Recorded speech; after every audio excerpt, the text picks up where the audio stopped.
আৰু মাত্ৰ দিন পিছত সকলোকে স্বাগতম জনাইছোঁ পুনৰ এবাৰ আমাৰ চেনেলটোলৈ দ্য চিক্ৰেট আছামলৈ। নমস্কাৰ ছাত্ৰ-ছাত্ৰীসকল, তোমালোক সকলোৰে বাবে লৈ আহিছোঁ তিনিটাকৈ ভাল খবৰ। তো যিহেতু তোমালোকে এতিয়া HSLC এক্সাম দি উঠিলা, এতিয়া সকলোৰে হয়তো এটা প্ৰশ্ন মানে আহি আছে, যিটো যে ৰিজাল্ট কেতিয়া দিব, আৰু সেই বিষয়ে মই এটা উত্তৰ তোমালোকৰ মাজত লৈ আহিছোঁ। মই দেখিছোঁ যে বহুতে ইয়াৰ ওপৰত ভিডিঅ' দিছে যে ৰিজাল্ট কেতিয়া আহিব, কিন্তু তেওঁলোকে হয়তো ক'ব পৰা নাই যে আচলতে কেতিয়া দিব ৰিজাল্ট। তো তোমালোকক মই সেবাৰ পৰা যিটো এনাউন্স কৰিছে, যিটো তোমালোকক বৰ্ডে যিটো HSLC এক্সাম কণ্ডাক্ট কৰে, তো সেই বৰ্ডে কোৱা মতে তোমালোকৰ কেতিয়া ৰিজাল্ট দিব, তো সেই বিষয়ে মই লৈ আহিছোঁ এই ভিডিঅ'টোত। তো তেনেহ'লে ব'লা ভিডিঅ'টো আৰম্ভ কৰোঁ। আমি সেবাৰ যিটো অফিচিয়েল ৱেবছাইট গুগলত গৈ যিটো আমি চাওঁ অফিচিয়েল ৱেবছাইটটো, তোমালোকে তাত গ'লে দেখা পাবা কিছু অকণমান তললৈ স্ক্ৰল কৰিলে ইয়াত লিখা, মানে ইয়াত তোমালোকে দেখিব পাবা যে সেবা ৰিজাল্ট এপ, মোবাইল এপ, আৰু তলত লিখা আছে টেকন'লজি পাৰ্টনাৰ। তোমালোকে টেকন'লজি পাৰ্টনাৰ জানিবা যে সেবাৰ লগত যিটো এছ'চিয়েশ্যন হৈছে, মানে তেওঁলোকে ৰিজাল্ট আপডেট কৰিব, মানে যিটো ৰিজাল্ট তোমালোকক দিব সেইটো কাৰ দ্বাৰা দিব। এটাতো তোমালোকক টেকন'লজি লাগিল, মানে এটা ৱেবছাইট লাগিল। তোমালোকে এই ৱেবছাইটত গ'লে লগালগ তোমালোকে দেখিব পাবা, যিটো সেবাৰ অফিচিয়েল ৱেবছাইটত আছে, গতিকে এইটো থ্ৰু হ'ব নিশ্চয়। তোমালোকে ইয়াত গ'লে দেখিব পাবা, ইয়াত তোমালোকে ক্লিক কৰা, ইয়াত তোমালোকে দেখিব পাবা সেবা HSLC result 2024 result to be announce. তোমালোকে ৰ'বা, অলপমান দেখুৱাই দিছোঁ মই তোমালোকক। তোমালোকে ইয়াত দেখিব পাবা টু বি এনাউন্স চুন, আৰু ইয়াত তলত অলপমান গ'লে তোমালোকে দেখিব পাবা ইয়াত কিছুমান ফ্ৰিকুৱেণ্টলি আস্কড কুৱেশ্যন আছে।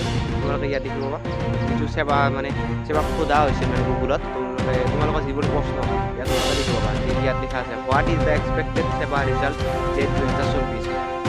ইয়াত ক্লিক কৰিলে তোমালোকে ইয়াত তলত ৰিজাল্টৰ ডেটটো তোমালোকে পাবা, মানে তোমালোকক ডেটটো মেনশ্যন কৰি দিয়া ডাইৰেক্ট। তোমালোকে ইয়াত দেখিব পাবা HSLC result 2024 will be announce in April 2024। তোমালোকে ৰিজাল্টটো কেতিয়া পাবা, তোমালোকে ৰিজাল্টটো পাবা এপ্ৰিলত, তোমালোকে ৰিজাল্টটো পাই যাবা।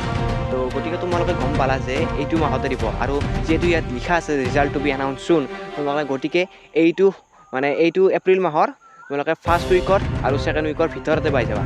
20 তাৰিখৰ আগত তোমালোকে ৰিজাল্টটো পাই যাবা। গতিকে গম পালা তোমালোকে, আৰু নিশ্চয়তা হ'ল যে ৰিজাল্টটো কেতিয়া দিব, এপ্ৰিলৰ মানে মাজতে দি দিব এক্সামৰ ৰিজাল্ট। তোমালোকে গম পালা। ছাত্ৰ-ছাত্ৰীসকল, এতিয়া আহিছোঁ তোমালোকৰ যিকেইটা মই ভাল খবৰ আনিছোঁ, তো সেইকেইটা কি ভাল খবৰ তেনেহ'লে শুনো আহা।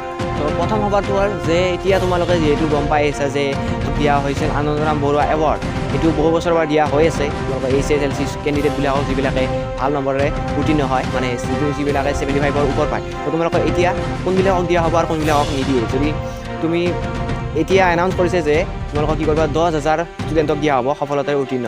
তো তোমালোকে সেই 10,000 পাবা এতিয়া। তো তোমালোকে টেনশ্যন ল'ব নালাগে, যদি এক্সাম ভাল হৈছে তো তোমালোকেতো পাবাই। আৰু আগতে ভবা হৈছিল যে যিবিলাকৰ এক্সাম ভাল হৈছে সেইবিলাক কষ্ট কৰি হ'লেও পাইছে এবাৰটো, আৰু যিবিলাকে কষ্ট নকৰাকৈ হয়তো কিবা উপায়েৰেহে তেওঁলোকে পাইছে।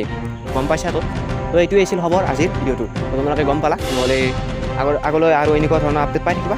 যদি এনেকুৱা ধৰণৰ আপডেট পাই থাকিব বিচাৰা, তেনেহ'লে তোমালোকে এই যিটো ৱেবছাইট হ'লে সেবাৰ ফালৰ পৰা তোমালোকে সেইটো ভিজিট কৰি থাকিবা, আৰু এই চেনেলটো ভিজিট কৰিব লাগিব। তাৰ বাবে তোমালোকে চেনেলটো ছাবস্ক্ৰাইব কৰি থবা। Thank U.